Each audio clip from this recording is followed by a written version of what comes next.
Bab 561. Halo, Penatua Kai. Sekretaris Federasi Zhang Panwen secara pribadi mendatangi Penatua Kai untuk memberi penghormatan. Panwen berusia paruh baya dan sedang. Dia adalah seorang pria yang sedikit botak, yang tampaknya berusia lebih dari 50 tahun. Tidak ada yang istimewa dari penampilannya. Sebenarnya, mereka cukup biasa. Namun, ia dikenal sebagai bintang yang sedang naik daun di pemerintahan federal. Dia dituduh mencalonkan diri sebagai presiden berikutnya. Halo, Kepala Sekretaris PAN. Penatua Kai menyambutnya dengan datar. Shrek Academy tidak pernah berhubungan baik dengan federasi. Zhang Panwen tertawa kecil dan berbicara. Penatua Kai, seperti ini. Kami telah mengatur agar akademi yang Anda hormati berada di kapal samudera Star Luo kontinen SS Star Luo untuk tujuan pertukaran antara kedua pihak. Mereka ada di program ini juga. Mereka ingin bertukar keterampilan dan belajar dari Anda semua selama perjalanan panjang kami ke Star Luo kontinen. Jawaban Penatua Kai segera membuat Tang Wulin merasa bersemangat. Oh, jadi itu adalah akademi yang ingin memulai program pertukaran dengan akademi kita terlepas dari keinginan kita sendiri. Suasana menjadi agak sunyi ketika kata-kata itu diucapkan. Panwen membuktikan dirinya sebagai politisi.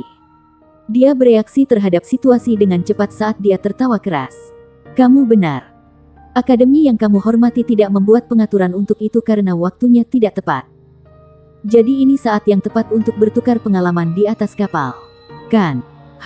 Untungnya. Penatua Kai tidak berbicara lagi. Sebaliknya, dia hanya mengangguk.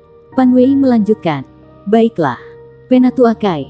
Silahkan lewat sini. Aku akan membawamu dan murid-murid top Akademi Shrekmu ke lokasi. Sekretaris Federasi secara pribadi datang untuk memimpin.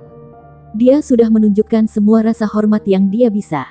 Terus terang, Panwen merasa frustrasi di hati. Dia memahami status Akademi Shrek di benua itu lebih baik daripada orang lain. Akademi selalu menjadi masalah terbesar bagi federasi. Keinginan terbesar yang dimiliki oleh generasi federasi sebelumnya adalah untuk mengambil kendali Akademi Shrek dan Pagoda Roh. Tentu saja, itu hanya angan-angan. Kedua organisasi ini memiliki status yang menentukan di benua itu. Lebih penting lagi, keduanya adalah rumah bagi kekuatan paling kuat di benua itu. Pagoda Roh lebih mudah dikelola karena mereka akan bekerja sama dengan lancar. Didorong oleh kepentingan bersama. Namun, Akademi Shrek mirip dengan terumbu paling keras di lautan. Menolak mengalah tak peduli bagaimana angin atau hujan menabraknya. Federasi hanya mentolerir Akademi Shrek karena menampung akademi paling kuat di benua itu. Tentu saja, itu juga karena Akademi Shrek tidak memiliki ambisi liar. Akademi tidak pernah mengungkapkan keinginan untuk memperluas pengaruhnya. Para siswa mirip dengan air yang mengalir. Dan mereka tidak memiliki niat untuk mengumpulkan kekuatan mereka. Inilah sebabnya mengapa federasi memungkinkan otonomi akademi. Di bawah bimbingan pribadi Panwen, kelompok Akademi Shrek naik ke kapal berturut-turut.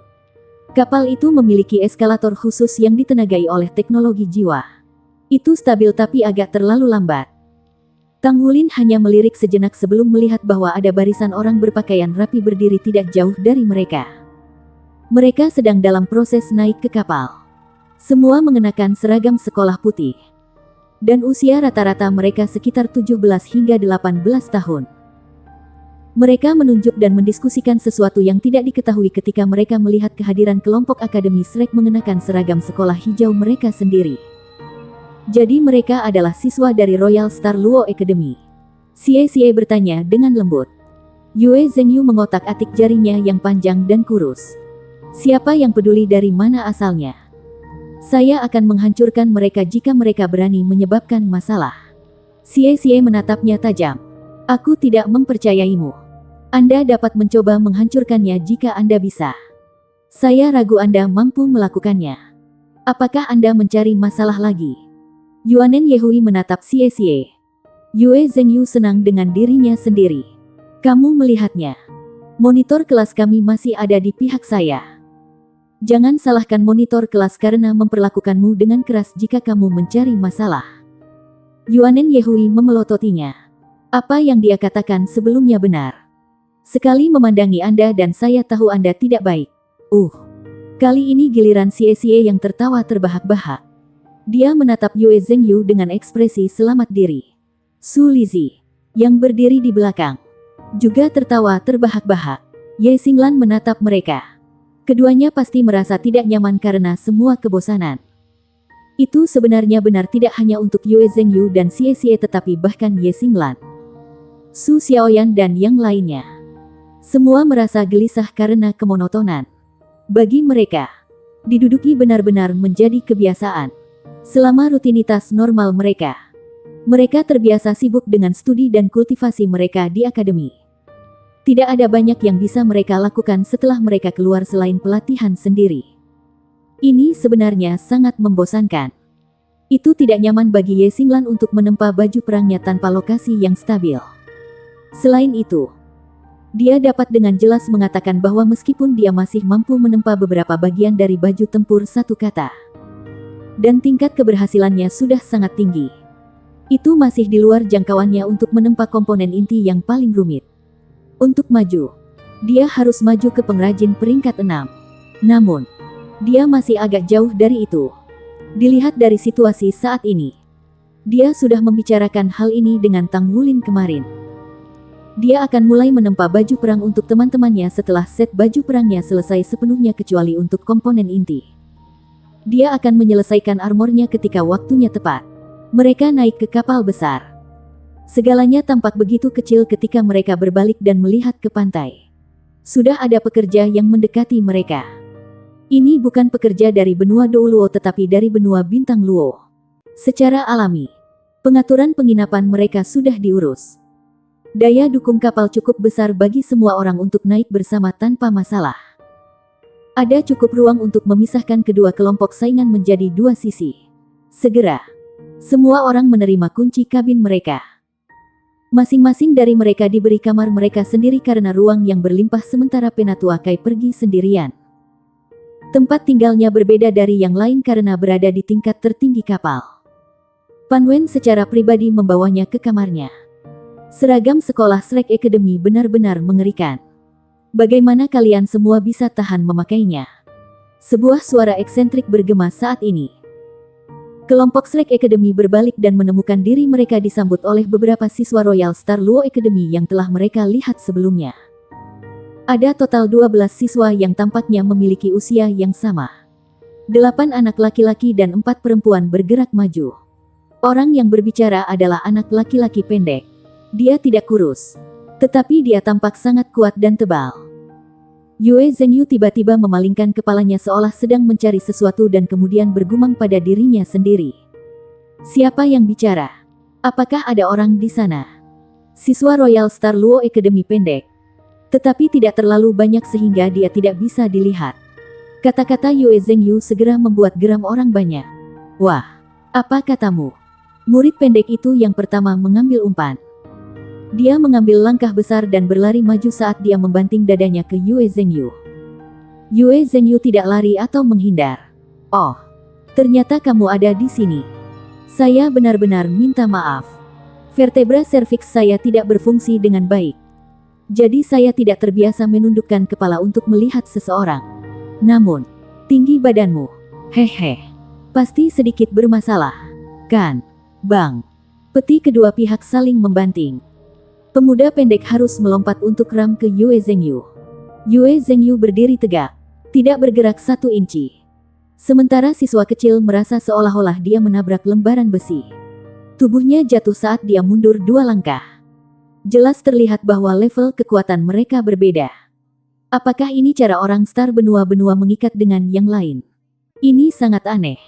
Apakah itu sama dengan gadis-gadismu juga? Yue Zhengyu mengintip 4 siswa perempuan Royal Star Luo Academy dengan penasaran saat dia mengatakan ini. Tang Wulin sudah menutupi wajahnya saat dia berdiri di belakang mereka.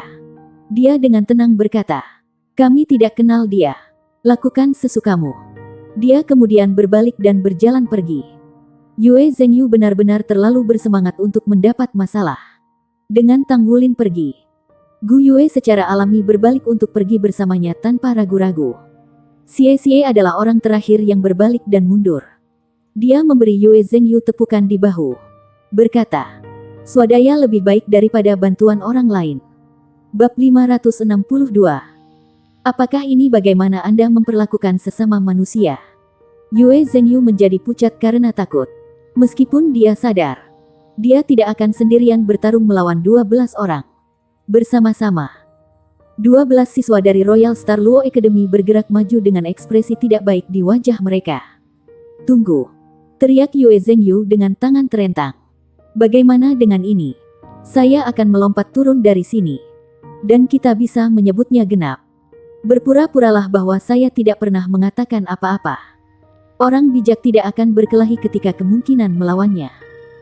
Yue Zhengyu bergerak dalam sekejap saat dia bergegas dari geladak sebelum pihak lain bisa bereaksi. D itu lebih dari 70 meter di atas permukaan laut.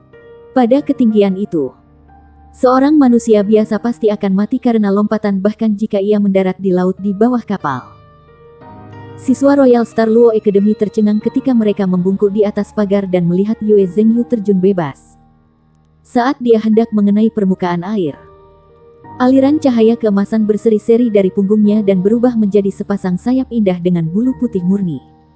Dengan satu lipatan, mereka menghentikannya agar tidak jatuh. Dan kemudian dia meluncur ke arah yang lain. Apa?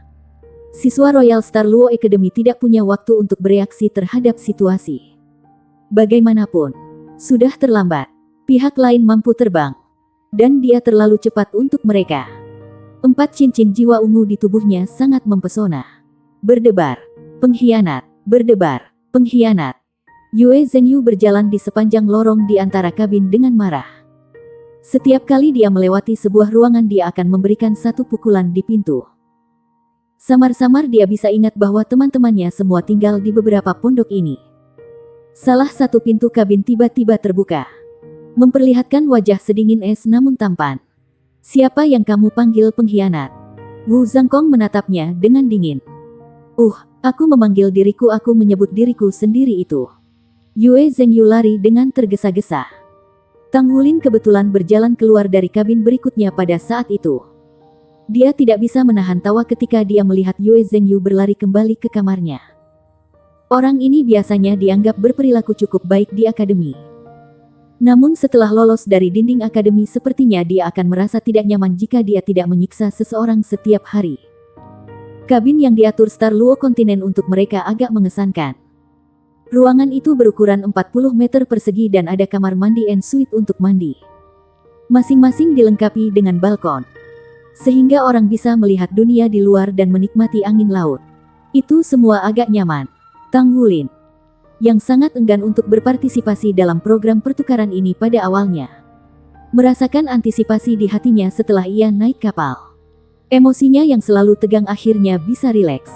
Saat itu tengah hari, dengan 3 suara peluit uap, kedua kapal Oceangoing perlahan-lahan berlayar keluar dari pelabuhan dan berangsur-angsur melaju menuju lautan terbuka. Kapal laut itu seperti monster di laut. Itu memotong angin dan ombak saat bergerak maju dengan mantap. Dia berdiri di balkon dan tidak bisa merasakan goyangan sama sekali. Sinar matahari yang cerah tersebar di seluruh tubuhnya saat angin laut berhembus ke arahnya. Sungguh suatu sukacita untuk dilihat. Hei!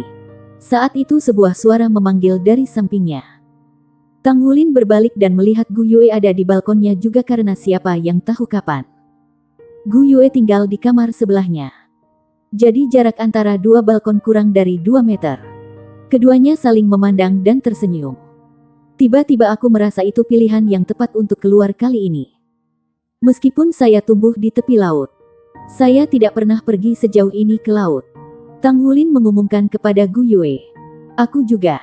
Gu Yue tersenyum lembut. Laut melonjak ke depan dengan momentum besar. Segera, hanya ada garis hitam di mana tanah itu dulu. Sementara ombak mengelilingi mereka di tempat lain. Air laut sangat jernih sehingga dia bisa melihat beberapa ikan besar berenang melewati sesekali. Wulin, tiba-tiba Gu Yue memanggil. Tang Wulin memandang ke arahnya dengan penasaran. Tidak ada. Gu Yue tertawa kecil dan menggelengkan kepalanya. Aku akan tidur di kamarku. Dengan itu, dia kembali ke dalam. Tang Wulin merasa sedikit bingung. Tetapi dia juga meninggalkan balkon. Meskipun dia santai, dia masih perlu berlatih. Bagaimana lagi dia akan mencapai peringkat ke-40? Tekanan itu tetap bersamanya sepanjang waktu. Dia kembali ke kamar dan mulai bermeditasi. Gu Yue duduk di tempat tidurnya dan melihat ke laut di luar jendela. Mata menawannya tampak sedikit bingung ketika dia bergumam pada dirinya sendiri. Dia orang yang sangat baik.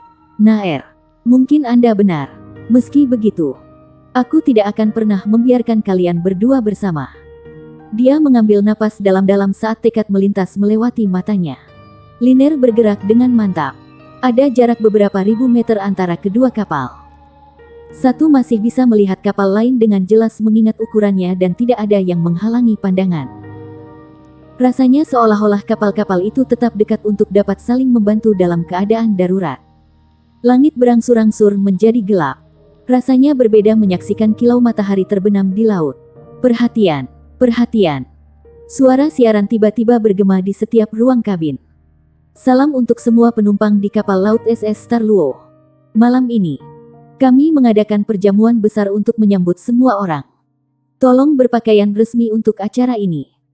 Ini adalah acara sosial untuk mempromosikan persahabatan jangka panjang antara kedua benua.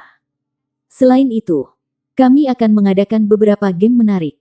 Silakan bergabung dengan kami. Acara sosial. Tang Hulin terbangun dari meditasinya. Mungkin karena tubuh dan pikirannya santai.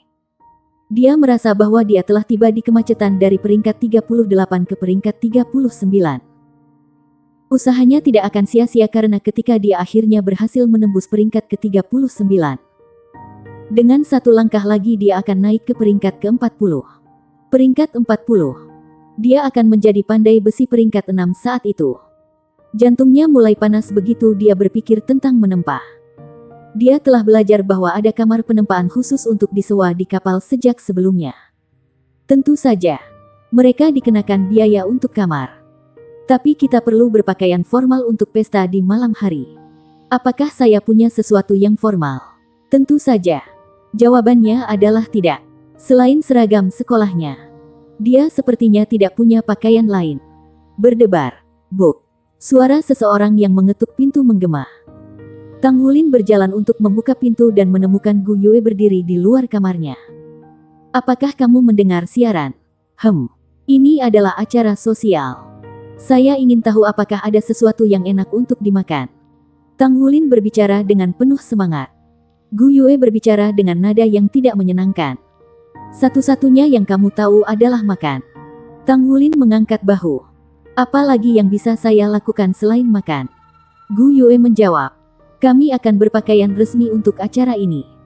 Saya yakin Anda tidak memiliki sesuatu yang formal. Bukan? Tang Hulin bertanya. Seragam sekolah Shrek Academy tidak dianggap formal. Gu Yue mendengus. Aku tahu kamu tidak punya apa-apa. Ini dia. Ketika dia mengatakan itu, ada kilatan terang di tangannya ketika satu set pakaian muncul di lengannya. Dia menyerahkan segalanya kepada Tang Hulin. Ini adalah sebuah. Gu Yue tersenyum. Jas.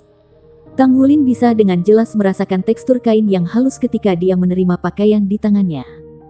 Ada banyak potongan, dan mereka tidak tampak seperti pakaian biasa. Di mana Anda mendapatkan ini? Tang Hulin menatap Gu Yue dengan bingung. Gu Yue menjawab dengan nada acuh tak acuh. Aku membelinya tentu saja. Saya menyewa seseorang untuk menyesuaikan ini untuk Anda. Saya pikir akan ada acara seperti itu. Jadi saya membuat beberapa set untuk Anda. Tang Hulin memandangnya dengan linglung. Dia membuatku pakaian. Wajah memesona Gu Yue memerah saat dia mengangkat kepalanya yang kecil dan angkuh. Agar kamu tidak mempermalukanku. Ingatlah untuk mengubahnya nanti. Setelah mengatakan itu dia berbalik dan pergi. Tang Hulin hanya secara bertahap bereaksi terhadap situasi ketika dia kembali ke kamarnya dan meletakkan pakaian di atas kepala tempat tidurnya. Tepi matanya terasa agak hangat tiba-tiba. Berapa tahun yang lalu sejak dia terakhir menerima pakaian seperti ini? Hulin. Momi membuatkanmu baju baru untuk tahun baru. Lihat. Bukankah jas coklat kecil itu terlihat bagus? Oh tidak. Anakku adalah pria yang paling tampan. Kamu terlihat bagus. Sangat bagus. Momi akan membuat set baru untuk Anda setiap tahun setelah ini. Anda dapat mengambil semua pakaian saat sudah dewasa dan akan menikah. sehingga Anda dapat menyaksikan proses pertumbuhan Anda. Ibu telah pergi. Ayah sudah pergi. Harapan ibu pada akhirnya tidak terpenuhi. Beberapa set pakaian sejak ia masih muda masih di rumahnya di Sea City. Dia membuatku pakaian. Dia membuatku pakaian. Mungkin Gu Yue hanya berusaha membuatnya set pakaian. Tetapi itu memiliki makna yang signifikan bagi Tang Wulin. Dia memikirkan ibunya dan rumahnya. Hatinya terasa hangat dan tidak jelas. Seolah perasaan memiliki rumah telah kembali. Bab 563. Meskipun dia biasanya kedinginan, dia benar-benar melakukan banyak hal untuknya. Gu Yue, terima kasih. Tang Wulin bergumam pelan. Semua orang mendengar kata-katanya disiarkan melalui speaker. Yue Zhengyu merasa senang dengan dirinya sendiri di dalam kamarnya. Dia mengutak-atik pakaiannya. Dia telah membawa cukup banyak pakaian di unit penyimpanan ruangnya. Jumlah yang dia bawa jelas melebihi kapasitas lemari pakaiannya. Itu dia. Kamu pasti akan menjadi pusat perhatian. Mata Yue Zhengyu cerah. Dia mengeluarkan jas dan meletakkannya di tempat tidur. Itu adalah jas putih murni dengan garis-garis berwarna emas samar di kerahnya. Itu adalah lambang klan malaikat suci. Jas putih, celana panjang putih, ikat pinggang putih, kemeja putih, dasi putih, dan sepasang sepatu kulit putih. Pakaiannya benar-benar putih dengan satu-satunya pengecualian dari garis-garis emas samar di kerah jasnya, yang merupakan sentuhan akhir. Setelan itu dibuat oleh tangan seorang tuan. Lambang klan emas cocok dengan rambutnya yang panjang dan pirang. Saya yakin bahwa saya akan menjadi pria paling gagah di luar sana malam ini, kata Yue Zhengyu dengan ekspresi puas di wajahnya. Dia berganti pakaian dan berdiri di depan cermin. Dia menatap bayangannya sendiri dengan mata yang pucat dan bergumam pada dirinya sendiri. Untuk berpikir bahwa seseorang bisa setampan ini. Begitu tampan sehingga aku memiliki keinginan untuk memperkosa diriku sendiri. Saya terlalu tampan. Dia menyesuaikan dasinya dan mengeluarkan kotak saku yang bersih dengan pola emas dan memasukkannya ke dalam saku jasnya. Yue Zhengyu membuka pintu kabin dan berjalan keluar dengan puas. Secara kebetulan, pintu kabin di seberangnya terbuka bersamaan dengan Su Xiaoyan keluar dari dalam. Setelah bertemu satu sama lain, mereka berdua tertegun. Su Xiaoyan hampir merasa dirinya pingsan ketika dia melihat Yue Zhengyu dalam jas putihnya dan merapikan rambutnya. Yue Zhengyu pasti bisa dianggap tinggi dan tampan. Dia memiliki sosok yang ramping dan kira-kira sama tingginya dengan Tang Wulin. Meskipun sedikit lebih kurus, saat ini, jas putihnya membuatnya tampak tinggi dan lurus, ramping dan dengan sedikit bangsawan. Senyumnya yang nakal bahkan membuat jantung Su Xiaoyan berdebar. Yue Zhengyu juga terkejut ketika melihat Su Xiaoyan. Hari ini Su Xiaoyan mengenakan gaun pendek tepatnya. Apa yang terjadi dalam harmoni yang sempurna dengan pakaiannya tanpa konsultasi sebelumnya adalah bahwa gaun selutut Su Xiaoyan juga berwarna putih. Bagian atas pakaiannya memperlihatkan bahunya dengan busana malam sederhana. Sedangkan bagian bawahnya adalah rok lipit. Gaun putihnya dihiasi dengan bintang-bintang emas. Secara umum, ketika para master jiwa memiliki pakaian mereka yang disesuaikan, mereka suka memasukkan unsur-unsur yang berkaitan dengan jiwa bela diri mereka sendiri. Yue Zhengyu melakukan itu, dan begitu pula Su Xiaoyan. Namun, berdiri di depan satu sama lain, mereka menyadari dengan kaget bahwa gaun mereka saling melengkapi dengan sempurna.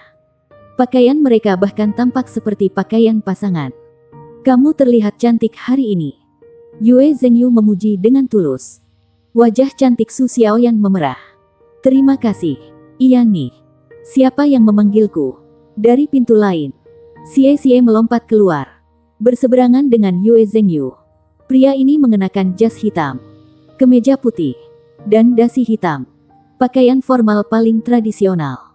Xie hampir setampan Yue Zhengyu. Dan dia hanya sedikit lebih pendek. Dia memiliki penampilan yang dingin secara alami. Seperti ketika Tang Wulin pertama kali bertemu dengannya. Dia memakai jas sekarang. Dan dia memiliki udara pohon giok di angin. Pintu di seberang Xie terbuka dan keluar berjalan Yuanen Yehui. Dia masih dalam bentuk prianya. Dia mengenakan celana panjang merah dan kemeja hitam. Meskipun wujud prianya tidak terlalu menarik, Yuanen Yehui memiliki tubuh ramping. Kemeja hitam dan celana panjang merah menunjukkan sosoknya, membuatnya tampak tinggi dan lurus. Dengan tambahan pengetahuan umum bahwa dia adalah pemilik jiwa bela diri malaikat jatuh, dia praktis bersinar di depan semua orang. Su Xiaoyan tersenyum dan berkata, "Yuanen, jika kamu memegang mawar di mulutmu, aku akan jatuh cinta padamu." Yuanen memandangnya. Lalu dia memandang Yue Zhengyu. "Sejak kapan kalian berdua bertemu?" "Hah, kami tidak melakukannya." Wajah cantik Su Xiaoyan memerah karena malu. Dia berbalik dan melarikan diri. Yue Zhengyu melirik marah pada Xie dan membusungkan dadanya. "Xie, yang tahu bahwa kamu akan terlihat tampan ini jika kamu berpakaian sedikit." Xie menjawab dengan puas. "Tapi tentu saja." Yue Zhengyu menghela nafas pelan. "Hanya saja kamu tidak memiliki kualitas mulia yang aku miliki." Setelah berbicara, dia juga berbalik dan pergi. "Apa-apaan? Maksud kamu apa? Jangan lari." Xie sangat marah. Orang itu mengatakan ini di depan Yuanen Yehui. Dia berlari mengejarnya. Yuanen Yehui menggelengkan kepalanya dengan sedikit ketidakberdayaan. Dia mengikuti mereka juga. Pada saat yang sama, dia berpikir, "Mawar. Saya juga menyukai mereka. Terutama mawar merah." Mereka baru saja mengambil langkah pertama ketika pintu Su Lizi dan Ye Xinglan dibuka pada waktu yang bersamaan. Keduanya saling memandang dan keduanya tercengang. Su Lizi tidak mengubah pakaiannya. Dia masih mengenakan pakaian hijau gelapnya yang memperlihatkan perutnya. Dia menyeringai bodoh di wajahnya. Ye Xinglan telah berubah menjadi gaun hijau tua. Dia tampak agak konservatif. Tetapi dia tetap cantik dengan penampilannya yang dingin dan penampilan yang luar biasa. "Suster Xinglan, kau sangat cantik." Su Lizi menatapnya dan bahkan menelan ludah tanpa sadar. Pipinya yang gemuk melonjak naik turun. "Kenapa kamu tidak mengganti pakaianmu?" tanya Ye Xinglan. Saya tidak punya apa-apa lagi." Su Lizi menggaruk kepalanya. "Mungkin aku seharusnya tidak pergi." "Tidak apa-apa. Pergi saja. Tunggu sebentar untukku." Saat dia mengatakan ini, Ye Xinglan menutup pintu lagi ketika dia kembali ke kabinnya. Su Lizi menatap kosong pada ruang saat dia berdiri di sana. Dia tertawa kecil saat mengolok-olok dirinya sendiri. "Dengan tubuhku, aku tidak akan terlihat baik apapun yang kupakai." Dia tidak menunggu lama sebelum pintu Ye Xinglan terbuka lagi. Ketika Su Lizi menatapnya sekali lagi, dia tidak bisa mencegah mereka menggembung. "Sister Xinglan, Anda." Ye Xinglan masih sama. Tetapi dia telah mengganti pakaiannya. Dia mengenakan seragam Akademi Shrek. "Ayo pergi." Ye Xinglan melangkah maju dan mencubit pipinya yang gemuk dengan penuh kasih. Dia menepuk pundaknya yang lebar dan mulai berjalan keluar. Su Lizi menelan sekali lagi dan buru-buru menyusulnya. "Sister Xinglan, saya minta maaf." Apa yang kamu minta maaf? Ini tidak seperti Anda ingin menjadi gemuk ini. Diputuskan oleh jiwa bela diri Anda. Selain itu, gemuk itu imut. Anda harus menjadi seorang pria dengan kualitas beruang. Ketika Anda berbaring, Anda memiliki kelucuan konyol tentang Anda. Saat Anda dipeluk, Anda menghangatkan orang yang memeluk Anda. Dan ketika Anda bersandar, Anda seperti bantal. Ketika orang disiksa oleh kedinginan dan kelaparan selama musim dingin. Dan ketika amunisi dan persediaan makanan habis. Anda bahkan dapat mengorbankan diri untuk dijadikan ransum darurat. Namun, ketika Anda dalam bahaya, Anda akan berdiri dan berubah menjadi binatang buas paling ganas di dunia. Betapa hebatnya rasa aman itu. "Oh, kalau begitu aku akan jadi beruangmu." Sister Xinglan, apakah Anda suka beruang putih atau beruang hitam? Atau mungkin beruang coklat? Aku suka beruang konyol. Aku sangat konyol. Hehe. Aula jamuan SS Star Luo berada di lantai 2. Aula yang luas dapat menampung hingga 1000 tamu sekaligus. Saat ini sudah dikemas. Karena ini adalah pertukaran yang bersahabat. Semua meja dan kursi dilepas. Hanya meja koktail tinggi diatur di aula dengan beberapa makanan dan minuman ringan yang disajikan. Tidak dapat dipungkiri bahwa Star Luo Empire dan Douluo Federation telah banyak memikirkan acara ini. Kedua belah pihak memiliki niat membangun hubungan yang lebih dekat. Interior aula dihiasi dengan barang-barang dari emas dan batu giok. Anggota korps diplomatik masuk dengan pakaian indah mereka. Aula itu hidup dengan cepat. Minuman beralkohol yang disajikan di aula jamuan adalah anggur bersoda. Anggur bersoda adalah minuman terbaik untuk membuat orang bahagia karena karbon dioksida dalam anggur dapat mengantarkan alkohol ke berbagai bagian tubuh manusia dalam waktu sesingkat mungkin. Itulah sebabnya anggur bersoda juga dikenal sebagai anggur yang paling menyenangkan. Yue Zhengyu adalah yang pertama dari Akademi Shrek yang tiba di ruang perjamuan. Saat dia mendekati pintu, dia segera membusungkan dadanya. Dia tersenyum tipis di wajahnya yang memperlihatkan 4 gigi putih bersih dan berjalan perlahan ke ruang perjamuan. Bab 564. Pakaian dan penampilannya yang tampan memalingkan kepala. Namun, perhatian itu cepat berlalu. Lagi pula, ada banyak yang menghadiri perjamuan dengan kostum indah. Meskipun Yue Zhengyu tampan, dia baru berusia 16 tahun. Dia masih kurang memiliki temperamen dewasa dari orang dewasa. Yue Zhengyu, jangan kamu berani lari dariku. Kamu sebaiknya menjelaskan dirimu sendiri. Xie mengikuti Yue Zhengyu ke aula perjamuan. Dia sedikit keras dan menarik lebih banyak penonton daripada Yue Zhengyu.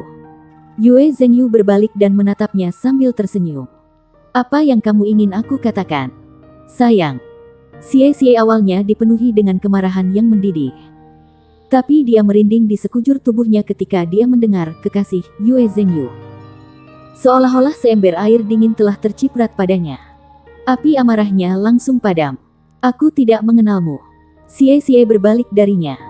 Dia mengambil minuman dan menghadap ke arah lain. Yuanen Yehui dan Su Xiaoyan berjalan ke aula perjamuan berturut-turut.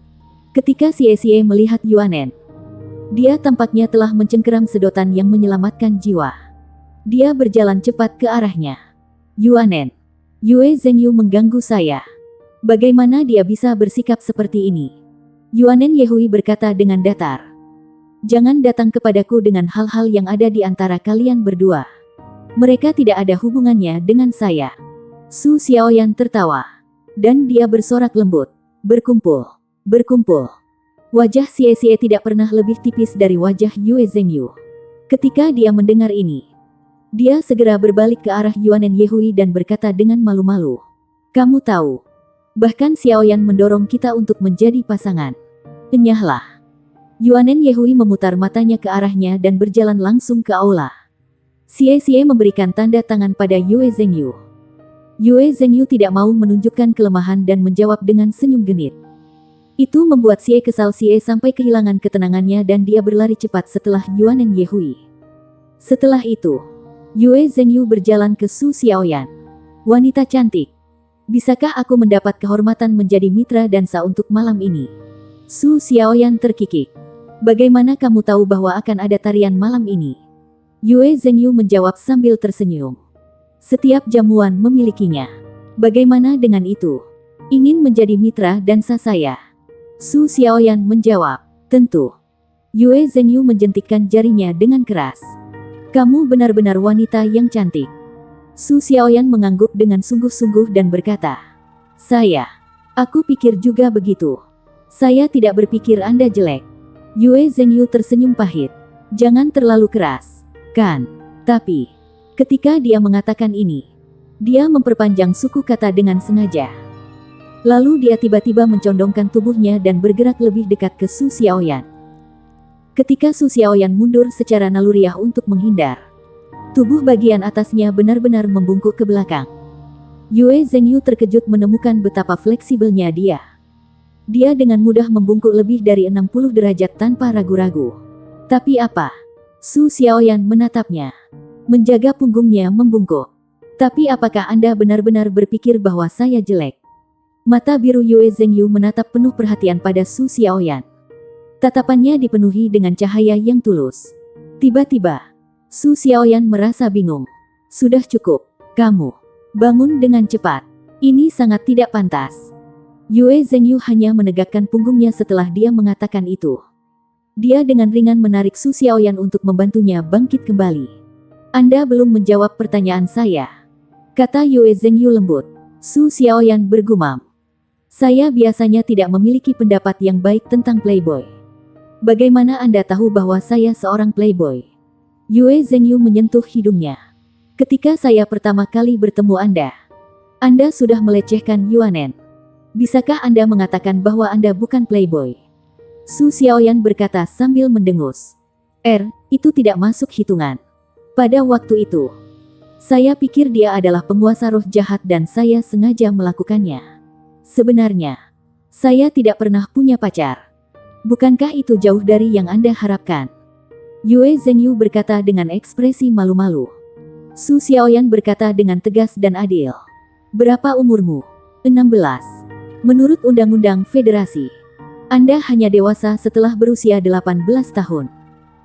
Sudah sangat tidak pantas bagi Anda untuk memikirkan tentang hubungan dan hal-hal ketika Anda baru berusia 16 tahun. Apakah Anda bahkan berpikir untuk mendapatkan pacar? Tindakan Anda pasti akan dikritik oleh masyarakat. Bagaimana Anda bisa mengatakan bahwa Anda telah bertentangan dengan harapan saya ketika Anda seorang anak nakal? Tapi kamu tidak perlu khawatir. Semua orang akan mencoba yang terbaik untuk menyelamatkan Anda. Dalam kompetisi keterampilan akting, kapan Su Xiaoyan pernah kalah dari siapapun? Setelah dia selesai, senyum tipis muncul di wajahnya. Dia berkata dengan sungguh-sungguh, "Jangan biarkan hormon masa muda menguasai pikiranmu." Dia membalik rambutnya yang panjang dan melompat-lompat. Yue Zhengyu menatap Su Xiaoyan dengan mulut ternganga saat dia berjalan ke aula. Dia tetap seperti itu selama beberapa waktu. Apa yang baru saja terjadi? Benar saja. Hidup adalah teater. Itu semua tergantung pada bakat seseorang untuk berakting. Dia tidak pernah tahu bahwa gadis muda ini sangat terampil. Dia mendapat kesan bahwa Su Xiaoyan benar-benar terpesona oleh penampilan tampannya. Saat ini, aula secara bertahap mengisi dengan tamu yang masuk. Mereka yang menemukan diri mereka di antara jajaran korps diplomatik dari dua benua tidak diragukan lagi adalah ahli di bidangnya masing-masing. Ada orang-orang dari semua lapisan masyarakat. Tapi dari segi usia, siswa dari Shrek Academy jelas adalah yang termuda. Dalam waktu singkat, Yue Zhengyu melihat Penatua Kai dan Wu Zhangkong. Penatua Kai mengenakan gaun putih perak. Dia tampak anggun dan mulia. Dia memancarkan kemegahan samar yang sulit untuk diungkapkan. Penampilannya segera menarik perhatian semua orang di dalam aula. Meskipun dia tampak keriput, karena alasan yang tidak jelas. Semua orang merasa bahwa dia adalah kecantikan yang tak tertandingi di zaman itu. Wu Zhangkong berdiri di sudut aula. Dia menikmati segelas minuman dinginnya perlahan. Jika bukan karena permintaan Penatua Kai, dia tidak akan mau menghadiri jamuan makan seperti ini. Dia tidak pernah menyukai tempat yang ramai. Dia tidak terlihat sangat berbeda dibandingkan dengan pakaiannya yang biasa. Dia mengenakan jas putih dengan kemeja putih dan celana panjang. Pakaian itu tampak seperti biasa. Tetapi ketika dia memakainya, dia menonjol dari yang lain. Di antara yang lainnya, dia unik. Meskipun dia berdiri di sudut, dalam beberapa saat, dia sudah dipukul setidaknya 7 kali oleh wanita yang membual tentang kecantikan mereka sendiri. Wu Zhangkong bersikap sopan seperti biasanya. Tetapi dia menggelengkan kepalanya ke arah mereka dengan ekspresi dingin. Ketika dia berdiri di sana, dia tampak memancarkan aura dingin. Namun, wanita yang ditolak tidak mau terlalu jauh darinya. Mereka semua mencuri pandang padanya dari dekat. Kadang-kadang, mata mereka menunjukkan tatapan pura-pura. Dalam hal penampilan luar, tubuh ramping Wu Zhangkong, penampilan tampan, rambut sebahu, dan sikap dingin benar-benar sempurna. Dia adalah gambar pangeran yang sangat menawan kuda putih dari mimpi para wanita. Mata Wu Zhangkong hanya terfokus pada mengamati sosok murid-muridnya. Dia melihat Xie Xie, Yuanen Yehui, Su Xiaoyan, dan Yue Zhengyu. Kemudian, dia melihat Ye Xinglan dan Su Lizi yang berjalan masuk hanya mengenakan seragam mereka. Meskipun panitia telah meminta semua orang untuk menghadiri perjamuan dengan pakaian formal, itu bukan aturan yang ketat. Ye Xinglan dan Su Lizi tidak dilarang masuk dan masih diizinkan masuk. Keduanya segera menemukan sudut, tempat dengan makanan tepatnya. Su Lizi terus memberikan makanan kepada Ye Xinglan. Ketika Ye Xinglan menggelengkan kepalanya, dia akan melemparkannya langsung ke mulutnya. Ketika Ye Xinglan menerima makanan, dia akan tersenyum bodoh. Tapi di mana Tang Wulin dan Gu Yue? Sudah waktunya. Mengapa mereka belum datang? Wu Zhangkong menyipitkan matanya sedikit seolah-olah tenggelam dalam pikirannya. Di mata para pengagum wanita yang waspada, pangeran yang sedingin es itu tampaknya memiliki kualitas melankolis. Itu membuat mereka menatapnya dengan lebih banyak kegilaan. Selamat datang, semuanya, ke perjamuan malam ini. Salam, saya Sima Lan Xiao, Sekretaris Negara untuk Urusan Luar Negeri Kekaisaran Bintang Luo di benua Bintang Luo. Saya senang melihat begitu banyak teman baik dari berbagai profesi di benua Dou Luo. Malam ini, mari kita minum sampai kita jatuh. Malam ini, kita akan mengadakan beberapa pertandingan. Kami juga akan memilih pria dan wanita berpakaian terbaik. Pria paling tampan, wanita tercantik, dan pasangan menari paling anggun. Mereka semua akan menerima hadiah yang disediakan oleh Kekaisaran Luo bintang kita. Sima Lan Xiao adalah seorang pria parubaya yang berperawakan besar dengan rambut pirang. Dia tampak tampan, dan suaranya magnetis dan persuasif. Ketika dia berbicara, suasana seluruh aula langsung hidup. Berbagai minuman beralkohol disajikan oleh staf menunggu yang masuk dalam satu file. Segera suasana jamuan itu bertambah energi. Bab 565. Di tengah ruang perjamuan ada lantai dansa besar seluas 50 meter. Setelah musik dimulai dan para penari terkemuka dari Star Luo Empire melangkah ke lantai dansa, itu menandakan bahwa jamuan makan telah resmi dimulai. Pada saat itu, dua sosok berjalan perlahan melewati pintu masuk. Saat mereka melangkah ke aula, musik baru saja dimulai, dan lampu sorot bersinar di pintu masuk. Sorotan menarik semua mata ke arah pintu masuk, dan semua orang di perjamuan segera melihat keduanya. Gadis dengan penampilan halus mengenakan gaun one piece putih keperakan. Gaun itu disulam dengan pola-pola tekstur, dan rambutnya yang panjang tergerai di pundaknya. Matanya memproyeksikan perasaan bangsawan yang dingin. Dia tidak cantik luar biasa, tetapi karena suatu alasan yang tidak dapat dipahami, dengan sorotan di atasnya, dia tampak seperti bulan yang cerah yang naik ke atas lautan. Dia menarik perhatian semua orang di ruangan itu. Temperamennya yang tak terlukiskan menarik hati semua orang. Hemlennya setinggi lutut, yang tidak rendah. Sepasang betisnya yang ramping dan ramping terbuka. Dan kakinya sangat indah. Mereka benar-benar lurus, halus dan proporsional. Yang lebih berat dan dia akan tampak gemuk. Yang lebih kurus dan dia akan tampak kurus. Dengan tambahan sepatu peraknya yang bersinar seperti kristal, dia tampak seperti peri bulan yang turun ke alam fana. Tangannya mengenakan sarung tangan perak yang terbuat dari renda yang memanjang hingga sikunya. Tidak ada sulaman yang tidak perlu pada mereka. Lengan kirinya terkunci ke pemuda di sebelahnya. Anak itu berdiri tegak dan lurus. Dia ramping tetapi tidak bertulang. Bahunya lebar dan punggungnya lurus. Dia memiliki rambut hitam seperti temannya yang bergelombang dan longgar. Dia mengenakan celana panjang hitam lurus sempurna dengan satu garis hitam bercahaya berlari di sisi masing-masing kaki. Dia mengenakan korset hitam, dan kemeja putihnya berlipit dari atas ke bawah dengan kancing tersembunyi. Kerahnya hitam legam bersama dengan dasi hitam. Di bawah cahaya yang bersinar, kemeja beludru umumnya adalah yang paling mempesona dari pakaiannya. Pas bentuk dan bersinar cemerlang. Jika dikatakan bahwa gadis muda di sampingnya menarik perhatian seluruh aula dengan temperamennya. Dalam kasusnya, selain sosok dan pakaiannya, itu adalah wajahnya yang tampan yang menarik napas kekaguman dari orang-orang. Dia memiliki mata besar, bulu mata panjang yang membuat iri setiap wanita, dan jembatan hidung lurus dan lurus. Dia murni kesempurnaan, bahkan tanpa mempertimbangkan temperamennya. Dilengkapi oleh pakaian yang dibuat khusus. Dia sempurna. Jika seseorang harus menemukan kesalahan padanya, maka mungkin itu karena dia masih terlalu muda. Wajahnya masih sedikit kekanak-kanakan tentang hal itu. Meski begitu, mereka masih menarik gelombang terengah-engah begitu mereka muncul. Mereka telah menjadi pusat perhatian. Spotlight dioperasikan secara manual. Ketika kebetulan menangkap sosok pasangan ini, secara alami tetap melekat pada mereka. Pada saat itu, seolah-olah mereka telah berubah menjadi pangeran dan putri perjamuan malam. Sima Lan Xiao yang berdiri di tempat yang lebih tinggi telah memperhatikan mereka sejak awal. Dan dia yakin bahwa pertandingan yang dibuat di surga ini berasal dari benua Dou Luo. Itu karena dia tahu semua orang di korps diplomatik bintang Luo benua. Dia memiliki kesan tentang mereka semua dalam benaknya. Memori retensi yang luar biasa adalah kemampuan yang harus dimiliki oleh seorang sekretaris negara. Sepertinya kita memiliki pesaing yang kuat untuk hadiah hari ini. Saya menyambut Anda berdua.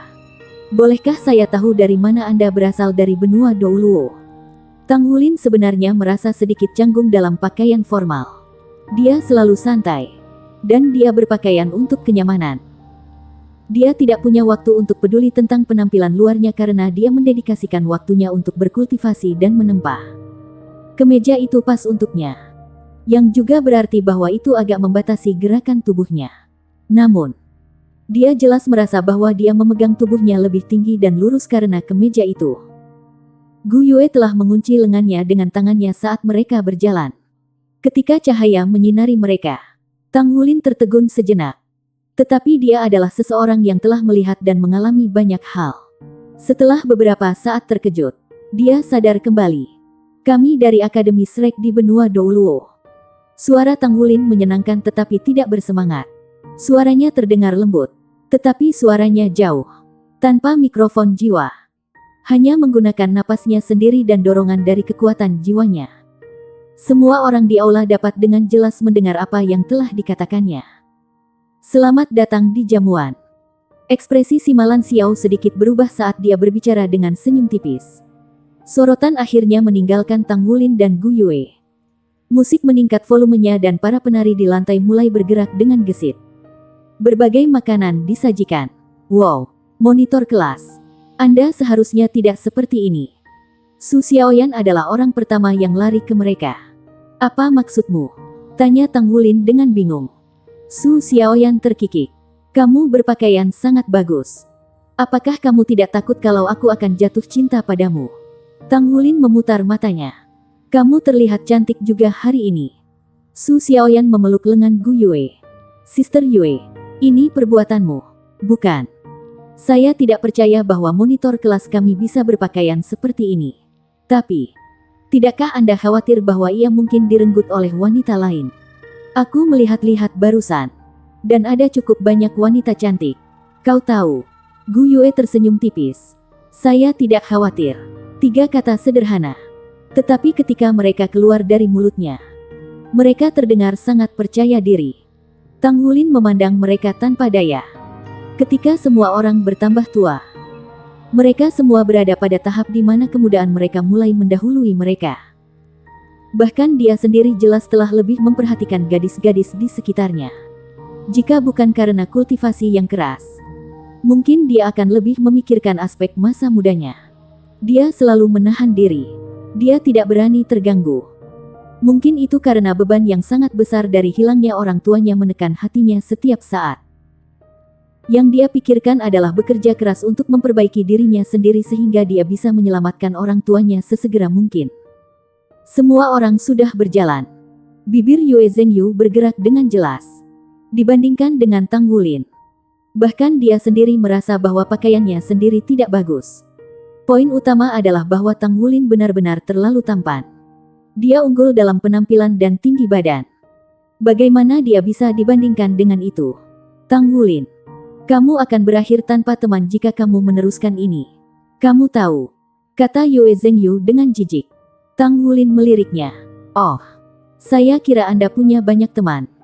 Bibir Yue Zhengyu bergerak-gerak. Saat dia melihat bayangan senyum Tang Wulin, dia mendengus. Aku akan menjauh darimu. Dia bersiap untuk pergi. Tetapi dia menyadari bahwa jalannya telah dilarang. Wajah-wajah yang tampak familiar muncul di hadapannya. Bukankah ini siswa dari Royal Star Luo Academy yang mereka temui sebelumnya hari itu? Angka-angka jelas di pihak mereka. Dan mereka melihat Yue Zhengyu dengan kebencian di wajah mereka. Orang ini memiliki mulut yang menyedihkan. Dia benar-benar membuat orang lain gelisah. Tang Wulin tersenyum tipis. Halo yang di sana. Mari secara resmi memperkenalkan diri kita. Saya kapten siswa pertukaran Akademi Shrek untuk Star Luo Kontinen. Namaku Tang Wulin. Dia mengambil inisiatif dan berjalan mendekati mereka. Melindungi Yue Zhengyu di belakangnya. Sekarang berbeda dari sore. Ini adalah acara formal. Sebagai kapten, ini adalah tanggung jawab yang tidak bisa ditinggalkannya. Di pihak Royal Star Luo Academy, seorang pemuda jangkung yang terlihat berusia sekitar 18 atau 19 tahun maju selangkah. Dia mengulurkan tangan dan mengguncang Tang Wulin. Halo. Aku adalah kapten dari Royal Star Luo Academy yang menukar siswa dengan benua Dou Luo. Luo Qinghan. Kedua kapten berjabatan tangan. Tang Wulin langsung merasakan kekuatan besar datang dari cengkeraman orang lain. Itu seperti sepasang penjepit logam. Ini jamuan makan. Jika dia menangis kesakitan, itu akan menjadi urusan yang memalukan. Pertarungan kekuatan. Bukan. Senyum tipis muncul di wajah Tang Wulin. Senang bertemu denganmu. Semoga kita belajar lebih banyak dari satu sama lain mulai sekarang. Ekspresi Luo Qinghan berubah dalam sekejap. Warnanya mengering dari wajahnya. Dan dia menjadi sangat pucat. Dia merasakan tangan kanannya dihancurkan seolah-olah itu telah ditangkap di penggiling daging. Saat mereka berjabat tangan, telapak tangan Tang Wulin bergerak berirama. Kekuatannya yang luar biasa. Sedikit remasan menyebabkan tulang-tulang di telapak tangan Luo Qinghan bergeser sedikit dan saling bergesekan. Rasa sakit yang hebat disertai dengan kejang. Itu bukan sesuatu yang bisa dialami orang biasa. Namun, Luo Qinghan tahu bahwa dia tidak bisa berteriak apapun yang terjadi. Dia hanya bisa menggertakkan giginya saat wajahnya menjadi pucat. Dia berkeringat begitu banyak sehingga dia tampak seperti terjebak dalam hujan. Di sisi Shrek Academy, semua orang tersenyum. Semua bisa melihat apa yang dilakukan Tang Wulin dan Luo Qinghan. Mereka berpikir sendiri bahwa tidak ada seorang pun di Akademi Shrek yang akan menantang Tang Wulin untuk kontes kekuatan. Itu benar-benar bodoh. Tang Wulin hanya menjabat tangan Luo Qinghan beberapa kali sebelum melepaskannya. Setelah dia mengangguk ke pihak lain, dia berjalan melewati mereka. Dua siswa Royal Star Luo Academy menggeser tubuh mereka dan menghalangi jalannya. Tang Wulin tampaknya tidak memperhatikan mereka saat dia terus maju. Bahu mereka bertabrakan dan dua siswa Star Luo Empire terhuyung ke samping seolah-olah mereka disetrum oleh listrik. Kemudian, Tang Wulin berjalan melewati mereka begitu saja. Di sisi Shrek Academy, yang lain mengikuti di belakangnya secara alami. Luo Qinghan tidak menghentikan mereka. Dia memasukkan tangannya ke sakunya. Telapak tangannya masih bergetar. Rasa sakitnya terlalu besar. Bocah ini benar-benar bersambung.